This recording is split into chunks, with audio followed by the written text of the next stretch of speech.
YouTube, what's up? It's your boy Antha Barber coming back at you with another haircut tutorial. In this video, I'm going to be showing you how to complete a $40 service. So at the beginning of every cut, I like to start off by brushing or combing out my client's hair. Shout out to Still 2 Comb for this dope comb you see me using. And the reason I like to brush or comb my client's hair, one, I like to get everything to lay in its natural direction, and two, it gives me a clear visual of what needs to take place. So right here I swapped out to my other comb. You could see it works perfectly on the beard. My client's comfortable. Make sure you check the link in the description. So I'm going to begin by using my Elevate Pro 1.5 guard, the 1.5 guard, with the lever open, and I'm going to go ahead and set my first and only initial guideline. And so I'm going to go a little above the halfway point, so a little above a mid-level. And this isn't going to be a blend, this is a basic cleanup. This is about as basic as it gets. And for a lot of us barbers, these are clients that we want to obtain. They get a really simple service. The ticket to the service is good. This is a $40 basic cleanup. There's nothing here that my man gets that's hard for me. Literally when he comes in, it's a great time. It's a dope service. I'm not stressing anything. I know exactly what he wants, and I know exactly how to deliver it. So any chance you get to obtain a client like this, these are the ones that you want to keep on the team. My dude right here, he has a job and he has a requirement to look good. And so that's what I'm doing. I'm helping him look good and maintain a look that he's comfortable with, that he feels good about himself with, so he's able to do his thing. So a lot of people think, oh, I want to go into a shop and I want to knock fades out all day. Well, let me tell you something about a lot of these youngsters that get these fades. They're not very loyal clients. Literally, they'll set with anybody, and then they always come back to you when someone jacks them up. So in my opinion, a client like this dude right here, shout out to him. I appreciate and value him. You know what I'm saying? Because his loyalty, now he gets my loyalty. So it's like a partnership. Anyway, so right here you're gonna see me taper out the back area. I forgot to start the camera, so you got me kind of setting in the bald guideline with my trimmer. Then you see I completely balded it out with my shaver, and now I'm going in with my lever open and I'm creating my first guideline in his back taper area. Once that guideline is set in, you're going to see that I'm going to close my lever and I'm going to begin to fade from the bottom of that guide back up towards the top of that guide, and little by little I'm going to open my lever as needed, and each time I do that I'm going to notice that guide's moving up with me, and that's okay because that's exactly what I'm looking for. By the time my lever is fully extended again, that guide will be completely blended out.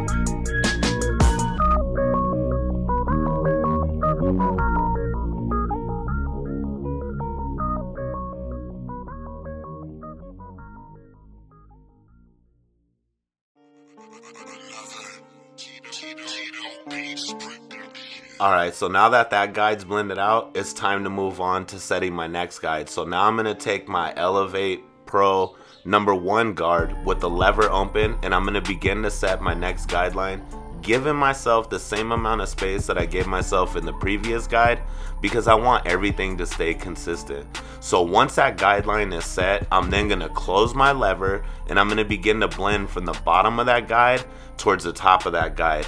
And I'm not going to open my lever this time. I'm literally going to take it right up to where I just left off with the lever open. And typically the one leaves some weight behind, so don't let that discourage you, and I'm going to show you exactly how to clean that up as soon as I'm done with this step.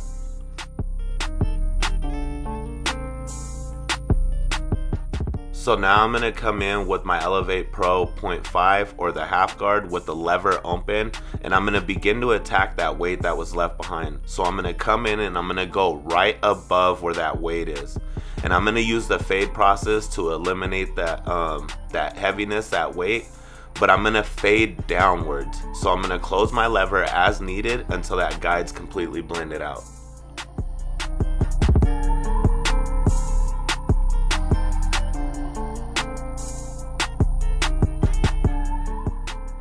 So now that I have that guide blended out, I'm gonna come in with my 1.5, my 1.5 Pro Elevate guard, this time with the lever closed. And you're gonna see that it's not blending into that initial 1.5 that we set in with the lever open. And I'm not sure exactly why that is. Since I've been using these guards, I've kind of noticed that I've had to take a few extra steps that I'm not used to as far as using the wall guards. So I almost feel like my analogy that they cut a little bit different is true. Nevertheless, I don't want to give up on them. I want to learn the system of them before I just set them to the side. So there was some weight still left behind, so I slapped my one guard back on. I open the lever and I'm just attacking the weight that I see. And again, I'm going to use that fade down process and close my lever as needed until that weight's removed.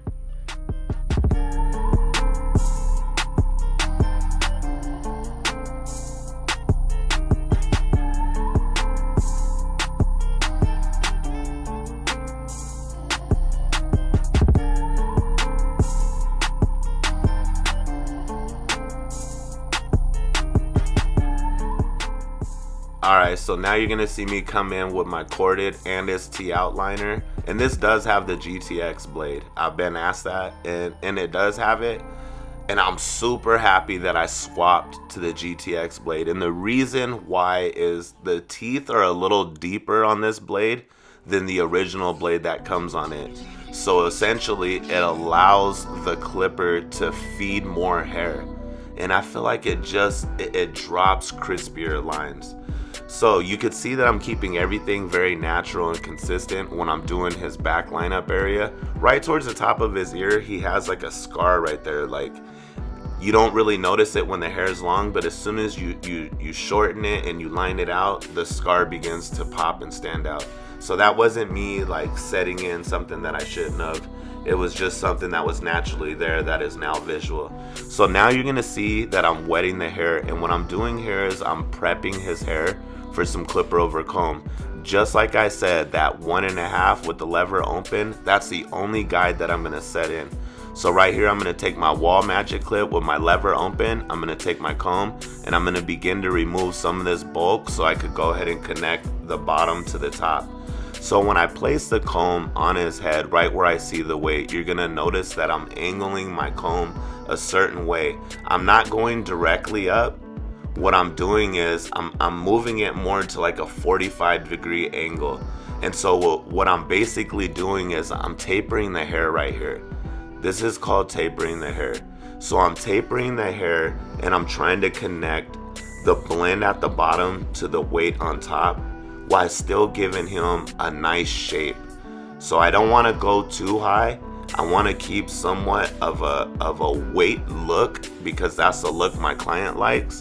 But I do want to remove some of that weight, clear it out, and give it a nice transition. And so that's what I'm doing.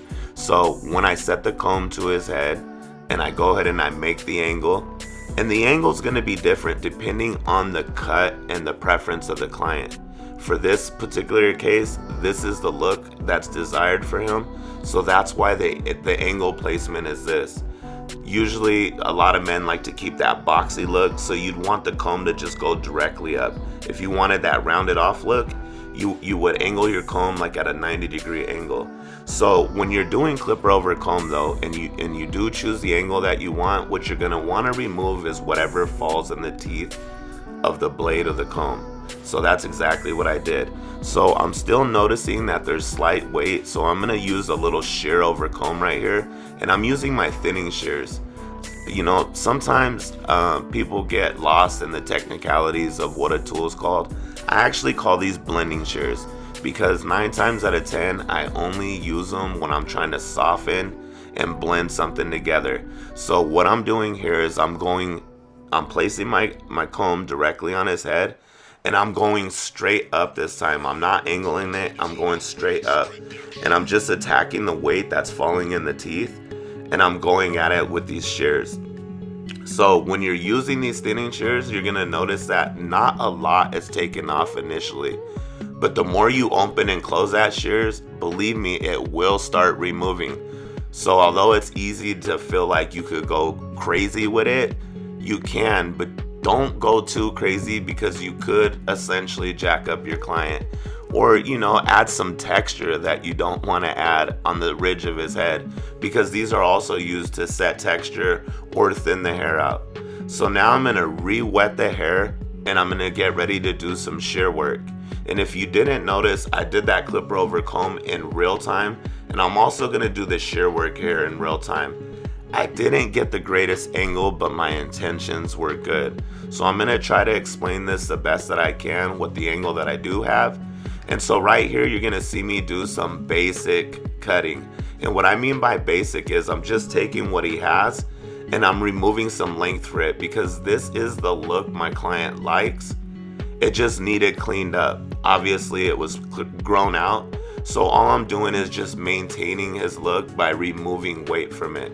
So what I initially do is I pull up the bang area and I make my first initial cut to the desired length that my client would want. And then from that first initial cut in the middle, I make my way towards the left side and then to the right side. And every time I pull up a section of hair, I make sure to add a section from the previous cut that I just did. That way I could use it as a guide and a reference point, so I give them an even cut. And after I make my way to the left side and then to the right side, and I'm ready to pull a section from the middle to go on to my next row or my next section that I'm gonna cut, I make sure to add a little bit of that previous section from the front to set my guide in again. And then you see I work my way to the left, I work my way to the right.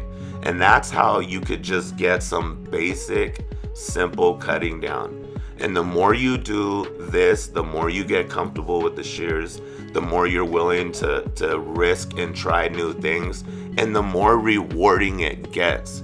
So I know a lot of barbers are afraid of the shears. I absolutely love them. I don't know if you've noticed or seen it, but I actually have shears tattooed right next to my eye. When I say I love shears, I absolutely love them. And when I went through school, I didn't go through barbering school. I went through cosmetology school. While in cosmetology school, I realized that I favor cutting men's hair. I wasn't into everything else as I thought I would be, and I fell in love with barbering. But instead of dropping out of school, I obtained all the nuggets I could, and I really took advantage of learning how to use my shears, because that's something that they highly stress and they teach a lot. They don't teach a lot of blending and fades and beard cleanups. Nothing like that at all. So that was all self-taught. Just like you guys, I was watching YouTube video after YouTube video after YouTube video. I've taken continual education classes with Chris Bazio, some other ones here locally in Seattle where I live. Well, I don't live in Seattle, but Seattle's near me. And I was always constantly trying to elevate myself. And I knew if I could just get enough information and obtain enough knowledge that I would go ahead and be able to pick out what worked for me and create a system for myself. And that's what I'm sharing with you guys. So you're gonna see that I've made my way thoroughly throughout his head, and now as I get to the back area, instead of pulling it straight up like we just did the top, this is how I like to cut it. And you could see that I'm showing you the bottom of the guide where I just pointed at with my shears at the bottom, and I'm removing anything else along the way, and I'm making sure that I angle my hand correctly when I'm doing this cut so the hair will lay nicely, kind of like the shape of my hand That's the shape that I'm giving the hair. And you could see when I let it go and I brush it down and it falls into place, it naturally sets on his head. And so that's why I like to cut the back area like this, opposed to just pulling it directly up like we did the front. I hope any of that was useful for you guys.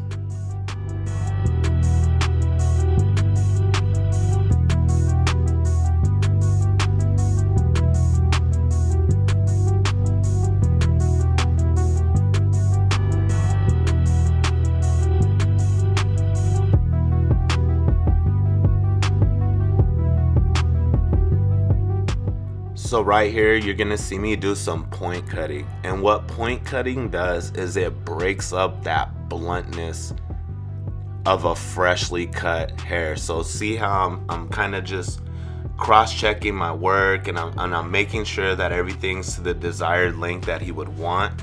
And I'm just kind of tidying and everything. And so just like with clipper work, with shear work, you always want to cross-check as well. So now I'm gonna pull up his front fringe or bang area or whatever you want to call it. I'm pulling up the front and I'm doing some point cutting. And what that point cutting is doing is, like I said, it's breaking up that bluntness of that initial cut that I just did with the shears, and it's giving a little bit of texture. So when my client styles out and he pops his hair up in the front like he does and he gets all pretty boy, it doesn't stand up all blunt and funky looking. There's like a nice little texture to it. It's broken up, but it's all still together at the same time. So that's why I do the point cutting, but I only do it in the front because of the rest of the look. He likes to like pull it forward. So right here, I'm gonna do a little detail work, and I'm actually gonna do it by doing some more clipper over comb. This time you're gonna notice that I threw on my number 1 guard, I closed the lever, and now I'm attacking just little but surely the weight that I see.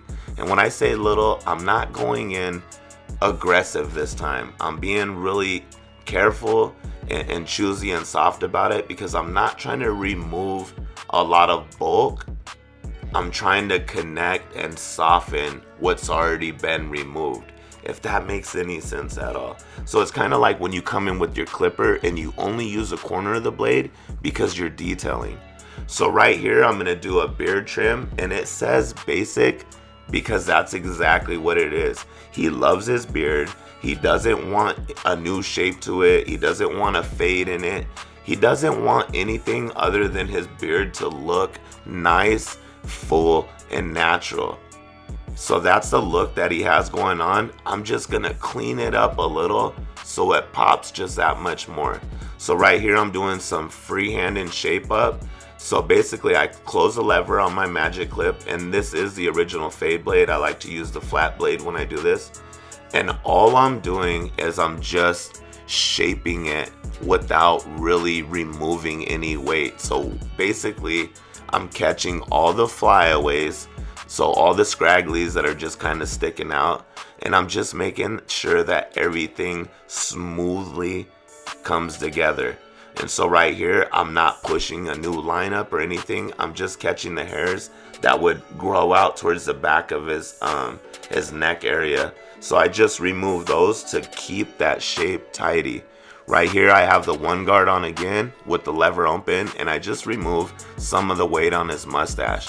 You can see that we keep everything very basic but clean.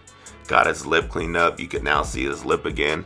Right here, I'm just kind of cleaning up his lineup area. Again, he doesn't want that pushback. He doesn't want it super sharp where it stands out. Sometimes less is more. We hear that all the time, and in this case, it's a proven fact. My client just likes to be cleaned up. He doesn't want to feel fancy in a way that I think would make him feel fancy. You know, I take that back. He does want to feel fancy, but this is his way of feeling fancy. So you saw that I just lined him up with my razor. I kept his line very natural, but you could see that it's a really clean look for him. Now I'm taking my shaver, I'm just kind of cleaning everything up. And here you see that I'm applying a beard treatment. So it's a beard oil. It smells super bomb. It hydrates the beard. It gives it a really nice shine. and it makes the beard pop. So right here, I'm gonna add a little product to the top. This is that powder plate. I love it. It's super dope. It's something that I'm definitely using a lot of right now. It's like $6 for this bottle. I've seen other people in the industry try to push them for like 20, 25. Go to Sally's, copy some of this. Go to Cosmoprof. Sometimes you could get it there 2 for $6. And look at the style on top. That's a dope, clean look. And it's dry, but clearly it's styled. You don't see any white flakiness. So that's a product I definitely recommend for you guys to go out and use. So you could see the style that he does like. It's somewhat messy with a pop to the front. And here it is, y'all. Here's a look at the final cut. It is basic, but look at him. He's a good looking dude, man. Look at them eyes. And this look works for him. It works for him because it makes him feel good. And when you feel good, you move good. With that being said, if you got anything useful out this video, I ask that you smash that like button. If you're new to my channel, I suggest you stick around. It's only gonna get doper from here. I appreciate y'all. Be blessed and be a blessing. I'm out.